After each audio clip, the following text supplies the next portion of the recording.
Guys, what's up? Welcome to my Mahogany Sweets. I know it has been quite some time. I have been considering doing a video disclosing all of that, what's been going on with me, my journey through this quarantine, through Christmas, through the new year. But if I do so, it'll be at a later time and possibly on that other channel. So let's get into it. Never mind my appearance, right? I wanted to come and talk to you guys about Wendy Williams and her brother, right? The shenanigans that's been going on with that. In case you don't know, Wendy Williams' mother has just recently passed away. I believe that they stated it was due to COVID and complications with COVID and maybe a few other underlying health issues. But regardless, a life was lost, and we ask for peace for the living because the deceased is at peace now. So, as we all know with family, a death in the family can cause a lot of turmoil. You know what I'm saying? Stuff can get started, conflict can arise, and it's just a mess. Well, Wendy Williams' brother has come out with a YouTube channel since his mother has passed away, and he has basically been baiting and nitpicking at Wendy Williams. He came on from his channel. His name is Tommy Williams. And he came on basically kind of like stating like, oh, I'm coming from a positive place, a positive vibe. I'm in this certain place in life, and I want to just share positivity to the world, basically. That's how he basically presented himself on his YouTube channel. But as time went on, he was baiting and egging and nitpicking at Wendy Williams. So what happened is he claims that Wendy Williams did not go to her mother's funeral, that he's upset and distraught that Wendy isn't being there for their father, basically the way that he is. And he's stating grievances. And what he's doing is trying to point it as he's only grieving and has this all against Wendy because the father supposedly does, right? So he came out attacking Wendy, and Wendy addressed him on her show and basically pushed him up off of her. I wanted to come and explain to you guys what I think is going on. So, we know that mothers, the matriarchs of the family, are normally the ones who are the glue, who keep things together. I think there were already underlying issues within this family and the sibling dynamics. And the mother passing was Wendy's way to say, okay, I'm absolved of dealing with certain family members who I don't want. And I think also the mother's passing was a way for the brothers to feel like, I can go ahead and be on a bullshit I've been wanted to be on, as far as his art and wanted to come after Wendy, but he felt he could not do that while his mother was still alive due to the fact his mother, their mother anyway, was active. She was active, she was alert, she was quick, and I think that he looked at it like, okay, I'm going to be ridiculed, chastised, and I will be disappointing to my mother if I display, publicly at least, my arts and problems with my sibling, Wendy, the famous one. I think Wendy looked at it like, well, my mother's deceased, and she's the only reason why both of us have been tolerating and interacting with each other. I'm going to go ahead and back away from the family. This is my thing concerning Wendy if she did not show up to the funeral, because Wendy has came out and said that she was very much so at the funeral. But I looked at it as, even if she wasn't, that does not change or discredit her love or devotion to her mother.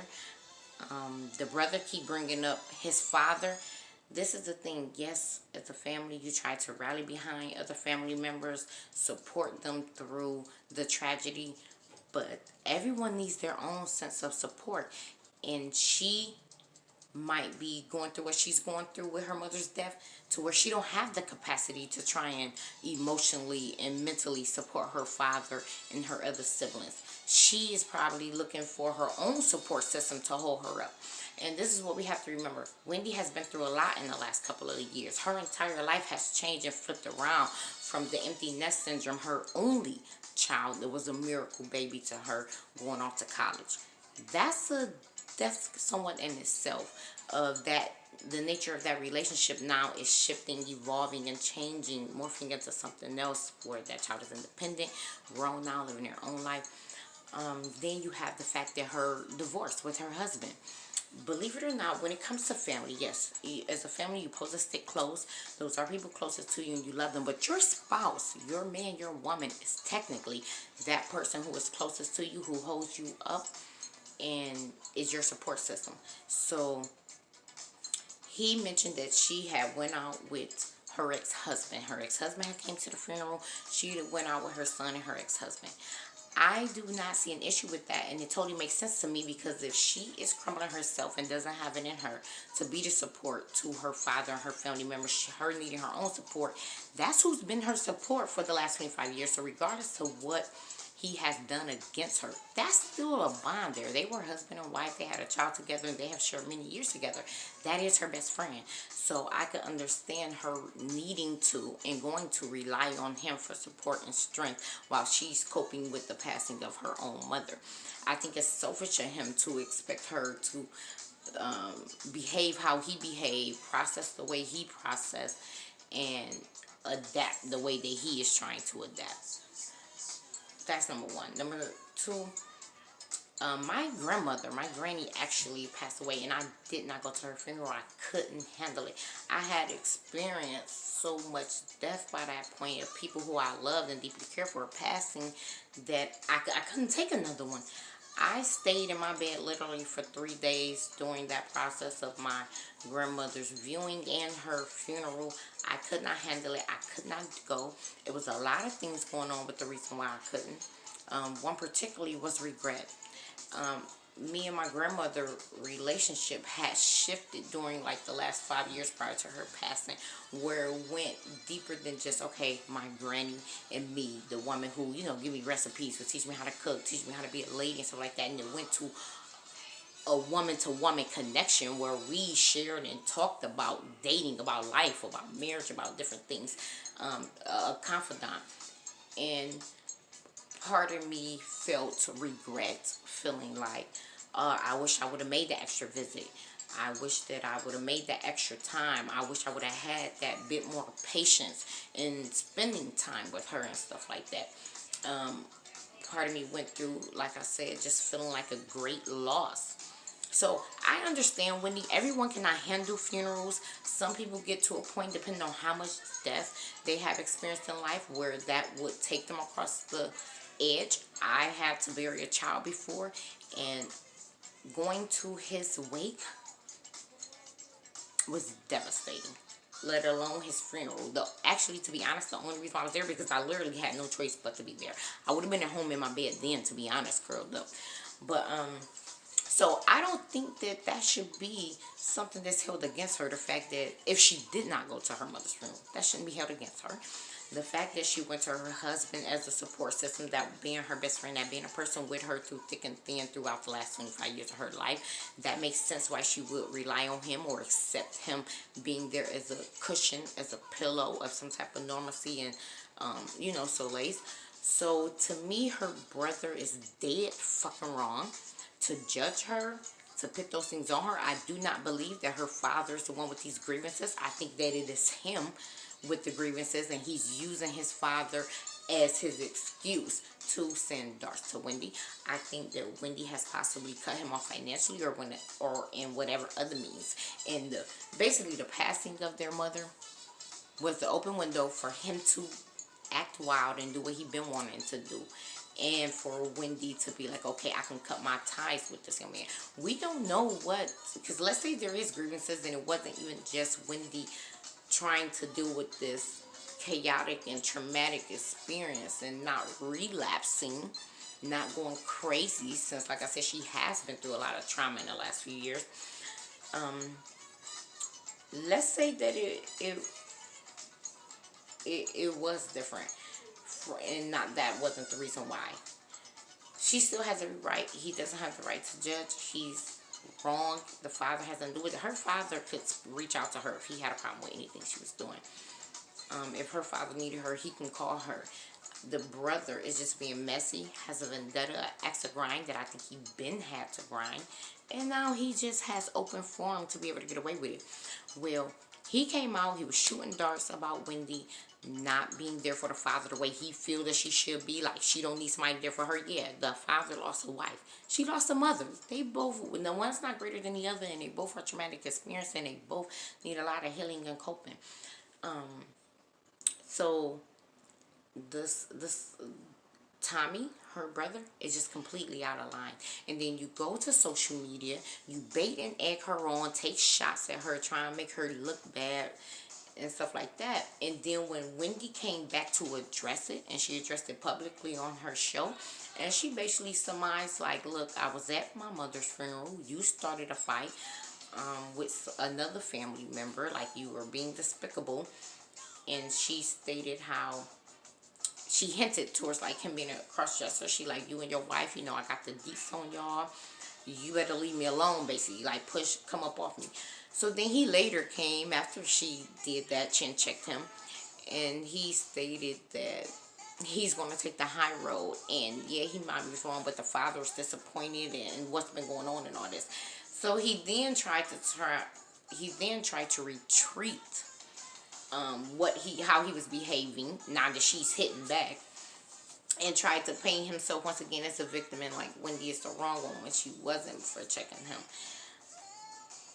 And that's really mainly just my thoughts on what I'm going to say about this. He's clout chasing. These are things that he been wanting to do, shenanigans he been wanting to be on, but since the mother was alive, he knew he could not get away with it. Now that she's passed, he's doing whatever, because the father probably doesn't have as much reins on him. But this is a thing I want to speak about concerning this family dynamic. Wendy has stated over the course of the years in her relationship with her family that her own parents used to fat shame her and basically bully her for not being this prototype vision. So a lot of Wendy's insecurities and flaws that we see in her started from childhood, and they are due to her parents. So she has stated a few times that she had forgiven her parents for certain ways that they treated her. They did not initially support her career in radio and in being a TV host, but then they later came around. So we know that there's already some underlying issues that were going on with her relationship with her parents.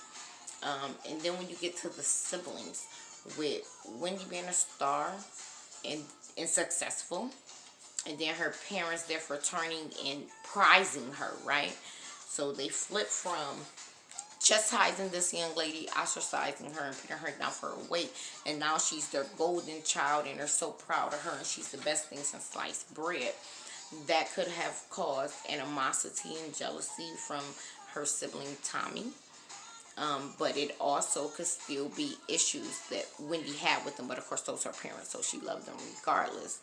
And she might look at the passing of her mother as not just traumatic and something hard to deal with, but also a burden lifted off her. I don't have to no longer either fulfill their expectations, their demands,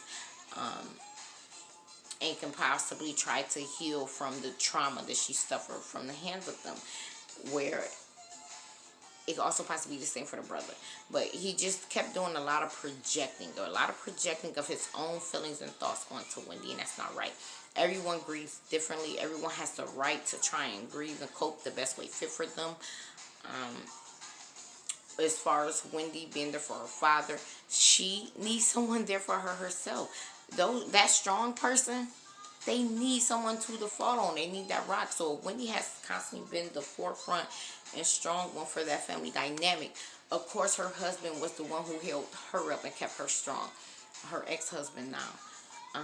So I just don't find anything that she did or her behavior weird.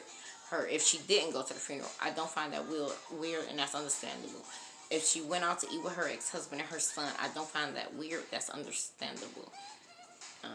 If she's trying to keep a cordial relationship with her ex-husband, I don't find that weird. If she has decided she's cutting off or not dealing in the same capacity with this certain sibling once the mother's passed, I don't find that weird. We all know and have seen the shenanigans that go on when death happens in the family. We all know about family skeletons and how they sometimes can surface once a passing happens in the family. So I just think that we should just be prayerful for Wendy, and I think her brother should be ashamed of himself for his behavior and trying to clout chase off his sister's name and diminish her reputation. Wendy has a biopic coming out, which I think is going to be phenomenal. I personally cannot wait to watch her biopic and her documentary. Like, I want to see it. I'm excited about it and ready to watch it. So, on the flip side, part of what I was thinking is it could be a possibility that Wendy Williams did a blood sacrifice of her mom for her career, where it's been so far. She's over 10 years in the game now. For her biopic and the new deal that she signed and what she got for her coming forward, because I know she stated today that her biopic is the first of a series of obligations she has towards this contract that she signed with Lifetime, this opportunity she has with them to produce, to write, and put out even more shows than just her own. So on the flip side, maybe she didn't go because there's a blood sacrifice and guilty conscience. I remember one of the things that she stated was like her mother had passed a long time ago, right? And the brother had came out and he had said then like, that's not true. My mom literally just passed last week. So that could be two things. That could be a situation of they knew it was coming and they were preparing, or at least she was mentally preparing herself already. Like, okay, my mom is gone. She's deteriorating. She's going to die soon. I know my other grandmother who had cancer, uterine cancer that has spread all throughout her body. Our family, she was at home on hospice, but my family, my aunties and my mother and my grandfather, they were the ones taking care of her around the clock, but they did still have a nurse come in through the day and handle a shift. She had like a trach in her throat and everything. She had to be rehabilitated, taught to talk again, to write again, to walk again, and all of that. And it was basically like having a child, an infant around. And they had already begun, like they knew that the time was short and that her day was coming. So they were already mentally and emotionally preparing themselves for that, although they was giving her the best care, as though tomorrow she would be fine. So when Wendy had came and said, oh, she's been passed, that could have been double fold. That could have been Wendy saying mentally and physically, the mother's deadline date was already there of like, oh, she only has this amount of time to live. So they had already been preparing mentally for her checkout time, Or it could have been that's when Wendy signed the dotted line on her contract and she became a blood sacrifice. And Wendy was like, okay, well, she was there since that moment and she had already been preparing. In case you don't know about the occult in the industry, yes, they have to make blood sacrifices. They have to do other rituals. I initially was thinking, since I hadn't really heard of anyone very close to Wendy passing away out of her reign and tenure, I was thinking that maybe her sacrifice was a figurative one, the death of her marriage. So at first I was thinking, oh, that's what they costed her. That's what she had to give up, her marriage, her husband. But in the industry and the way it works, once her mother passed away and then she stayed like having years, well, not years, but many months ago, time had passed since her mother had passed, even though her mother had passed. That's when I started thinking like, oh, okay, well, on the flip side, it is, and on the dark side, it is possible that her mother was her blood sacrifice for the riches, fame, and power that Satan had given her through this reign, and what is to also come in her transition in her career. Because after this contract is over, I believe she signed back on with Warner's, or who was that she with? I can't even think of the name right now. But she signed back on with them to do the Wendy Williams TV show, I think until 2022.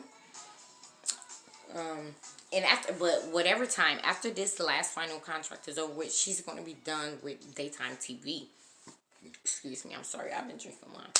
She's going to be done with daytime TV, and she's going to be moving on, which is why she's lining her ducks in a row with that. She just signed, like I said, a new multi-million-dollar deal for several shows to do with Lifetime, and the start of that will be her biopic. So a sacrifice has to be made for that. So I do look at it as far as an occult. This is funny and somewhat perfect timing of when her mother has passed, and then the hell that her brother is raising up, which this all brings her more publicity, humiliation ritual, the blood sacrifice ritual, and stuff like that for a career. I personally think that you should not blood sacrifice your loved ones to the occult, to Satan, to gain riches and power and fame. But if you are going to do it, choose wisely. She should have chose her husband. But I think a lot of them be looking at it like, well, my older relative, my parent or my grandparent, oh, well, they've lived this long life now. It would be a mercy killing. I think they tricked themselves into looking at it like that, so they killed them off. Where she probably looked at her husband like, okay, well, I loved him and he did me wrong, but I still have a son. I don't want to take my son from his father to the other. I guess you can kind of say she loves her son's father more than her mother.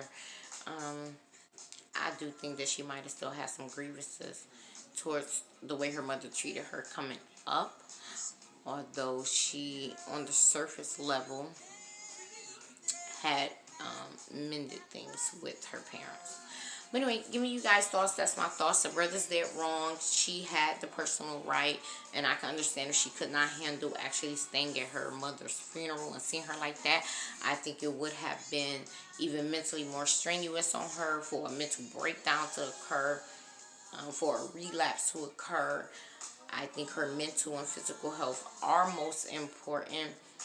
No one wants to see their parents deceased in the box. It's horrible. So give me you guys thoughts. Thanks for watching. You have a great night.